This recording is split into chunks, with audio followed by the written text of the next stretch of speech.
नमस्कार, UP live देख रहे हैं आप, साथ आपके मैं हूं ज्योति आर्या। बड़ी खबर के साथ शुरुआत करते हैं बुलेटिन की। यूपी विधानसभा का मॉनसून सत्र आज से शुरू हो रहा है। 13 से 14 अगस्त तक नॉन स्टॉप चलेगा सदन।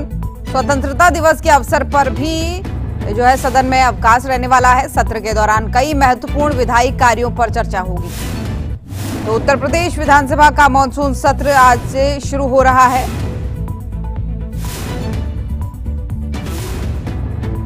और कई महत्वपूर्ण प्रस्ताव इस बार पेश होने वाले हैं सदन में। और ऐसे में जो स्वतंत्रता दिवस पड़ेगा बीच में, यानी 15 अगस्त को अवकाश रहेगा।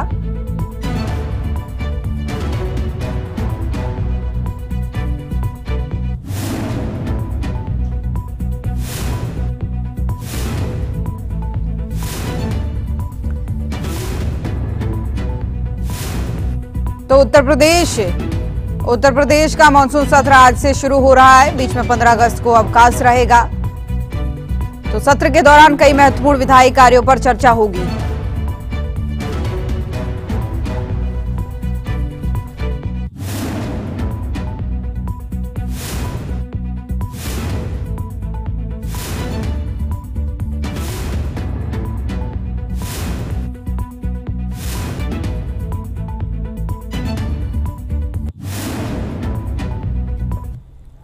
तो उत्तर प्रदेश की विधानसभा का मानसून सत्र आज से शुरू हुआ है, यानी शुरू होने वाला है, जिसकी शुरुआत पहले रविवार को विधानसभा अध्यक्ष सतीश महाना ने एक सर्वदलीय बैठक कर बुलाई थी, जिसमें विधान भवन में पक्ष और विपक्ष के तमाम नेता मौजूद रहे थे। इस दौरान सीएम योगी ने विधान भवन में हुए जीर्णोद्धार के कामों का लोकार्पण किया। तो वहीं मानसून सत्र को लेकर बैठक में चर्चा भी की। पूरी खबर इस रिपोर्ट में देखिए।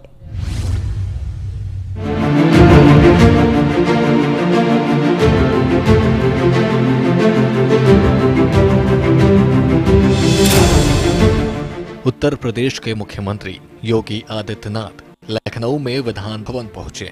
उन्होंने विधान मंडल के मॉनसून सत्र से विधान भवन के प्रवेश द्वार पर नवीनीकृत गुंबद, सभा मंडप और सभा कक्ष संख्या 15 का लोकार्पण किया।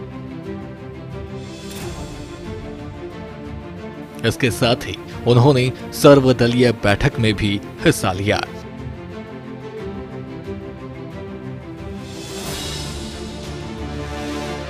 जिसमें विधानसभा अध्यक्ष सतीश महाना, वित्त एवं संसदीय कार्य मंत्री सुरेश खन्ना और अन्य प्रमुख नेता मौजूद थे।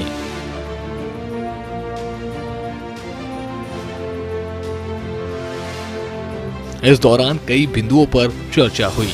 इस दौरान विधानसभा अध्यक्ष सतीश महाना, वित्त एवं संसदीय कार्य मंत्री सुरेश खन्ना, नेता प्रतिपक्ष माता प्रसाद पांडे, कैबिनेट मंत्री संजय निषाद व ओम प्रकाश राजभर, कांग्रेस विधायक दल की नेता आराधना मिश्रा, बसपा विधायक उमाशंकर सिंह और जनसत्ता दल विधायक दल के नेता कुंवर रघुराज प्रताप सिंह, राजा भैया आदि मौजूद रहे। समाजवादी पार्टी ने कुछ पेई पिल्ला पिल्ली पाला है, जो पी करके 24 घंटे ओम प्रकाश राजभर को खाली गाली दे रहे हैं। तो ऐसे पिल्ला पिल्ली देसी कुत्ता की तरह, देसी पिल्ला पिल्ली की तरह, ये जो दंगे और कर्फ्यू हुए, मारकाट हुआ, लोग गांव छोड़ के पलायन करने लगे, तो आप तो नाच देख रहे थे सैफई में। तो आपको नाच बेहतर दिख रही थी कि आपको सरकार को कानून को हाथ में लेने वाले लोगों के खिलाफ कार्रवाई करना चाहिए, उस दंगे को नियंत्रण करना चाहिए। लेकिन आप लोग जो है बैठ करके सैफई में नाच देख रहे थे और इधर कत्लेआम हो रहा था। ये भूल गए? उस समय तो उसी सरकार की देन थी ना, दूसरी सरकार थी। तो ये हमेशा विपक्ष के लोग नकारात्मक बोलते हैं। सकारात्मक बोलना चाहिए, सदन में या बाहर कहीं भी बोलिए, सही बात बोलिए। उत्तर प्रदेश विधान मंडल का 4 दिवसीय मॉनसून सत्र सोमवार को होना है। माना जा रहा है कि इस बार सत्र काफी हंगामेदार होगा।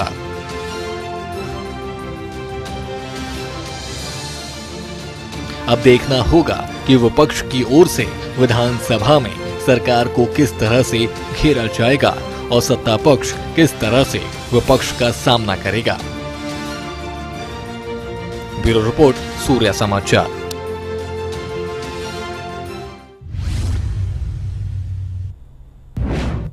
और चलिए खबरों में आगे बढ़ते हुए एक बड़ी खबर का रुख करते हैं। जल शक्ति मंत्री स्वतंत्र देव सिंह ने हवाई निरीक्षण किया है। गोड्डा और बहराइच में बाढ़ प्रभावितों का हालचाल उन्होंने जाना और प्रभावितों को राहत सामग्री बांटते हुए भी नजर आए। अधिकारियों को जरूरी दिशा निर्देश उन्होंने दिए और योगी सरकार सहायता के लिए तत्पर है, ये कैबिनेट मंत्री स्वतंत्र देव सिंह ने कहा। तो ये तस्वीरें हैं जब हवाई सर्वेक्षण किया कैबिनेट मंत्री स्वतंत्र देव सिंह ने, और इस दौरान उन्होंने कहा कि जो योगी सरकार है वो सभी की सहायता के लिए तत्पर है। और ये देखिए राहत सामग्री बांटते हुए बाढ़ प्रभावितों को। दरअसल मानसून के इस सीजन में यूपी के कई इलाकों में बाढ़ आई है, जिसमें गोड्डा और बहराइच भी शामिल है। और इस पूरे बाढ़ प्रभावित इलाके का दौरा करने के बाद से, हवाई सर्वेक्षण करने के बाद से क्या कहा है वो भी आपको सुनवाते हैं।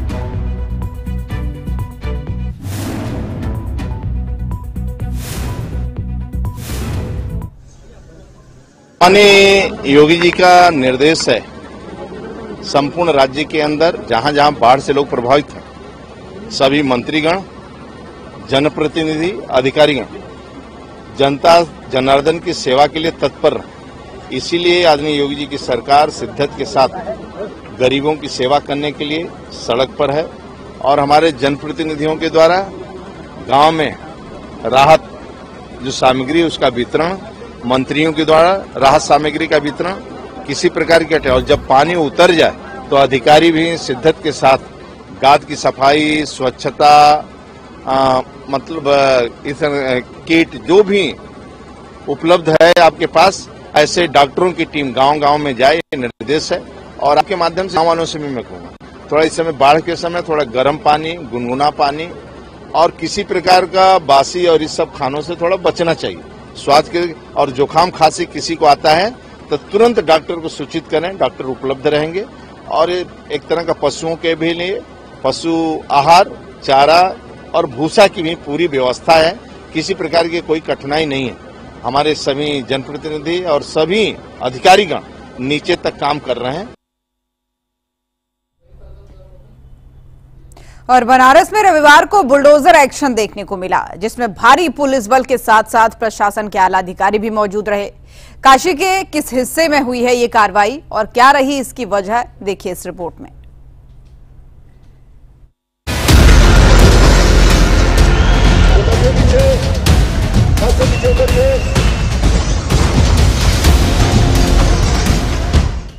भारी पुलिस बल, लोगों की भीड़ और बुलडोजर के लाव लश्कर के साथ प्रशासनिक अधिकारियों की ये तस्वीरें हैं पीएम सिटी काशी की। यहाँ प्रशासन ने बुलडोजर एक्शन शुरू कर दिया है, जो कि पक्की बाजार से लेकर के गोलघर कचहरी तक जाएगा।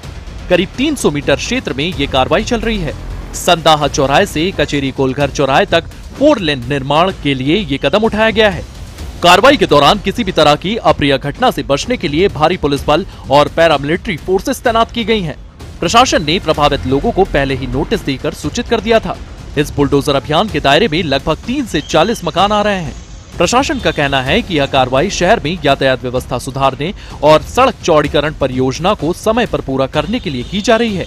मौके पर राजस्व और नगर निगम के अधिकारी भी मौजूद रहे। जी, ड्रोन से भी निगरानी की जा रही है। ड्रोन भी है, रूफटॉप ड्यूटियां भी हमारी लगी हुई हैं। किस एरिया का है ये पूरा पुलिस लाइन एरिया का है, पुलिस लाइन से कचहरी एरिया का। उत्तर प्रदेश में इन दिनों योगी सरकार अवैध अतिक्रमण पर ताबड़तोड़ एक्शन लेती हुई नजर आ रही है। इस अभियान के तहत पुलिस लाइन से कचहरी रोड पर अतिक्रमण हटाने के लिए पुलिस और प्रशासन की टीमें सड़क पर उतर गई है। टीम थानों की पुलिस समेत आरएएफ की टीमें मौके पर पहुंची है।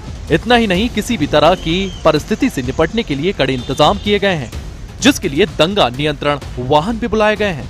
ब्यूरो रिपोर्ट, सूर्य समाचार।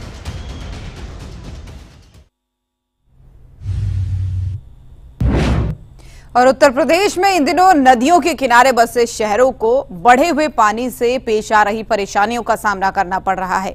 बात संगम नगरी की करें तो रामनगरी, अयोध्या की हो या फिर मुरादाबाद जैसे इलाकों की, इन दिनों सैकड़ों गांव और कई बड़े शहर बाढ़ जैसी स्थिति का सामना कर रहे हैं। क्या है इस जगह के लोगों के हाल और क्या है प्रशासन की मांग, देखिए इस रिपोर्ट में।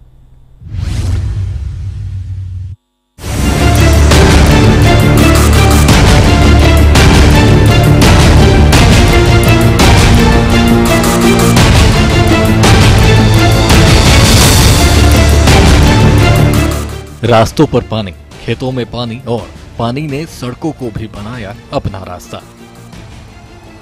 तस्वीरें हैं उत्तर प्रदेश के मुरादाबाद की। दरअसल मुरादाबाद में रामगंगा और कोसी नदियों के उफान पर होने के चलते बाढ़ जैसे हालात बने हुए हैं। रामगंगा का जलस्तर खतरे के निशान से ऊपर पहुंच गया है, जो पिछले 15 सालों में सबसे ज्यादा है। इससे लगभग 60 गांव प्रभावित हैं। बीकनपुर में एक पुल का हिस्सा बह गया, जिससे 50 से ज्यादा गांवों का संपर्क टूट गया। शहर के लालबाग, आशियाना, नवाबपुरा और वारसी नगर जैसे मोहल्ले में पानी घुस गया है, जिससे सड़कें और घर जलमग्न हैं। जिला प्रशासन ने बोट एम्बुलेंस सेवा शुरू की है। यह सेवा 24 घंटे सक्रिय है, विशेषकर गर्भवती महिलाओं और बच्चों के लिए। प्रशासन राशन किट और भूपूर्ति कर रहा है। अभी हालात सामान्य भी नहीं हुए हैं। मौसम विभाग ने अगले 2 से 3 दिनों में भारी बारिश की चेतावनी दी है, जिससे स्थिति अभी गंभीर हो सकती है। बहुत तेज स्थिति है, रोड तक खराब हो रहे हैं सब जगह के। कितनी परेशानी हो रही है? बहुत परेशानी हो रही है। अंदर पास में पानी भर गया, अंदर ग्राउंड में भी पानी भरा हुआ, पुलिया में भी। तो निकलने में कितनी दिक्कत है? निकलने नहीं जा रही है, निकलने की दिक्कत देख रहे हो भाई, पानी भरा पड़ा है जी। काम पे आ रहे थे ड्यूटी। अच्छा, तो फिर पानी भर रहा है, वापसी आ रहे हैं घर को। आप पानी बहुत ज्यादा भरा हुआ है? बहुत ज्यादा आज। कितनी परेशानी हो रही है? बहुत ज्यादा परेशानी हो रही है, पैदल भी निकले जा रहा। तो क्या बता रहे हैं, किस नदी का पानी है? जी ढेला का पानी आ रहा है। तो पूरी सड़क पर पानी नहीं निकल पा रहा? जी नहीं निकल पा रहा है। पूरे सयाल में, पूरे दादूपुर में पानी है। सिर्फ मुरादाबाद ही नहीं, उत्तर प्रदेश से होकर गुजरने वाली हर छोटी बड़ी नदी इन दिनों उफान पर है। तस्वीरें हैं संगम नगरी प्रयागराज की, जहां पर नदियों का पानी घाट से कई फीट ऊपर आ गया है और घाट तक जाने वाली सीढ़ियां भी डूब चुकी हैं। हालांकि स्थानीय लोगों का कहना है कि पानी पहले के मुकाबले कम हुआ है, लेकिन आसपास गंदगी बढ़ गई है। बाढ़ तो पहले बहुत अधिक थी, अब धीरे धीरे कम हो रहा है, लेकिन पानी भी स्लो में चल रहा है और स्लो के कारण जो है यहाँ गंदगी भी बहुत ज्यादा हो गई है। और क्या करूँ, यही है कि सफाई करवा दे लो, सही हो। कीचड़ गंदगी बहुत काफी है। बाढ़ की स्थिति ठीक हो गया है, पानी कम हो गया है धीरे धीरे। और यहाँ कीचड़ मतलब है काफी अभी ज्यादा।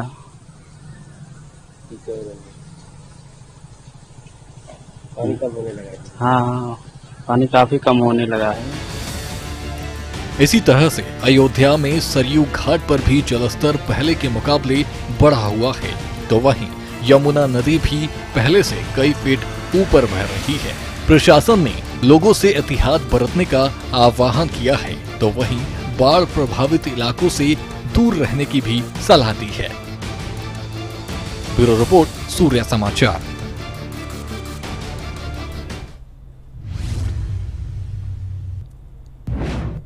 और अब अगली बड़ी खबर उत्तर प्रदेश के संभल से, जहां पति ने पत्नी के प्रेमी की हत्या कर दी। पत्नी के साथ मिलकर पति पत्नी दोनों ने मिलकर उस पत्नी के प्रेमी की हत्या कर दी।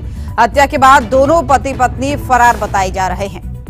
तो उत्तर प्रदेश के संभल का ये मामला, जहां पति पत्नी दोनों ने मिलकर पत्नी के प्रेमी की हत्या कर दी, जिसके बाद दोनों ही फरार हो गए।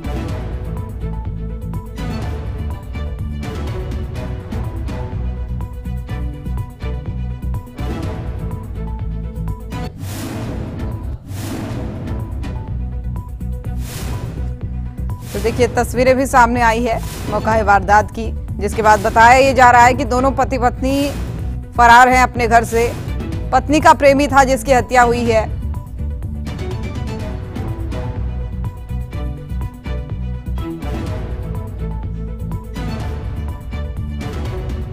एक्चुअली आज लेट नाइट ये सूचना प्राप्त हुई कि एक मृतक है जिसका नाम है अनीस, जिसकी मृत्यु हो गई है, उसके फादर ने सूचना दी। उसके बाद पुलिस मौके पे गई। मौके पे जाके जब पूरी चीज पूछताछ की तो ये पता चला कि अनीस को भूरे रईस अहमद और उसकी पत्नी सितारा ने मिलकर मार दिया है। जिस सूचना पर फिर इन लोगों को डिटेन किया गया। डिटेन करने के बाद जब गहराई से पूछताछ की गई तो ये जानकारी प्राप्त हुई कि जो मृतक था अनीस, इसका जो रईस अहमद है, इसकी पत्नी से 3 साल से ये रिलेशनशिप में थे। इससे लेके इसका पूरा परिवार काफी बिगड़ चुका था और काफी समाज में भी इसकी काफी धू-धू हो रही थी। इसको लेकर ये बहुत आक्रोशित था। उसके बाद रईस अहमद और सितारा दोनों ने प्लान करके मृतक को बुलाया और बुलाने के बाद डंडे, प्लास, पेचकस इत्यादि से काफी वार किया, जिससे उसकी मृत्यु हो गई। इस पूरे मामले में मुकदमा, हत्या का मुकदमा पंजीकृत कर लिया गया है और दोनों को डिटेन कर लिया गया है। आवश्यक विधिक कार्रवाई की जाए। और उत्तर प्रदेश पुलिस बदमाशों को लेकर इन दिनों पूरी तरीके से मुस्तैद है। आए दिन बदमाशों के साथ पुलिस की मुठभेड़ हो रही है और बदमाशों को काबू करके उन्हें सलाखों के पीछे पहुंचाकर समाज को बदमाश मुक्त बना रही है यूपी की पुलिस। और इसी तरह की 2 मुठभेड़ें सामने आई है आगरा और बुलंदशहर से। इन जगहों पर क्या रही मुठभेड़ की वजह, देखिए इस रिपोर्ट में।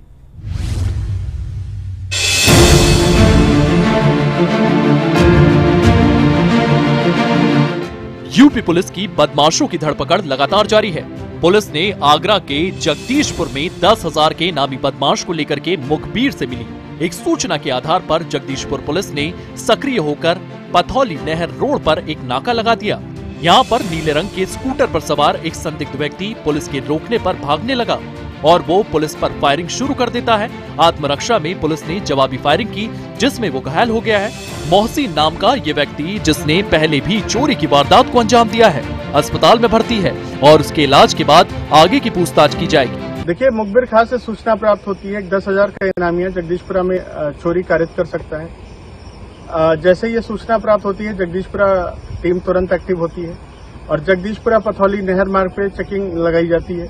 जब एक संदिग्ध व्यक्ति को रोका जाता है, जो कि नीली स्कूटी से होता है, तो वह न रोक के भागने की कोशिश करता है। टीम के द्वारा उसका पीछा किया जाता है और वह व्यक्ति उतर के भागने लगता है और पुलिस के ऊपर जान से मारने की नियत से फायर करता है। इस पे पुलिस के द्वारा आत्मरक्षार्थ फायर किया गया, जिससे उसके पैर में गोली लगी है। व्यक्ति को अस्पताल भर्ती कराया जा रहा है। उसका जब उससे नाम पूछा गया तो उसने अपना नाम मोहसिन बताया और बताया कि उसने पूर्व में भी चोरी कारित की है। बाद इलाज उससे विस्तृत पूछताछ की जाएगी। बुलंदशहर के अरनिया थाना क्षेत्र के इसनपुर कट के पास पुलिस नाके के दौरान एक संदिग्ध मोटरसाइकिल सवार ने भागने की कोशिश की और पुलिस पर गोली चला दी। आत्मरक्षा में पुलिस ने जवाबी कार्रवाई की, जिसमें संदिग्ध घायल हो गया है। घायल व्यक्ति की पहचान जारा गांव के रहने वाले राकेश उर्फ बकरा के रूप में हुई है, जो एक हिस्ट्री शीटर रहा है और जिसका लंबा आपराधिक रिकॉर्ड भी है। इसके साथ ही इस पर कई तरह के गंभीर आरोप भी हैं।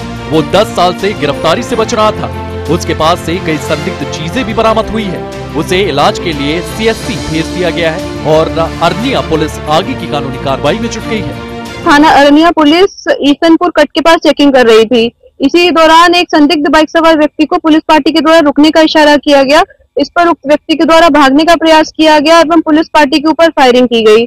आत्मरक्षा जवाबी फायरिंग में उक्त बदमाश घायल हो गया है। इसकी पहचान राकेश उर्फ बकरा निवासी ग्राम जरारा के रूप में हुई है एवं यह थाना अरनिया का हिस्ट्री शीटर है, जिस पर काफी लंबा चौड़ा आपराधिक इतिहास है, जो गंभीर धाराओं में दर्ज है। थाने के अभिलेख के अनुसार यह 10 साल से फरार हिस्ट्री शीटर भी है।